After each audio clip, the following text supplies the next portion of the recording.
Amahoro amahoro bwoko bw'Imana ndabasuhuje basuza ni mugenzi wanyu bwoko bw'Imana Sibomana Anastase nubundi turi ku murongo wa Irera TV1 turebera hamwe bitandukanye yego bifasha ubwoko bw'Imana turimo kugana mu gihugu cyo mu ijuru.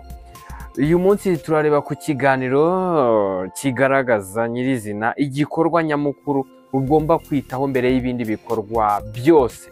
Niho turaza gusanga nyirizina na Paulo yarabivuzeho ahubwo yavugaga ngo nyamara ibyarindamo yanjye nabitekereje ko ari igihombo kubwa Kristo ndetse n'ibintu byose mbitekereza ko ari igihombo kubw Ubutunzi butagira akagero ari bwo kumenya Kristo Yesu.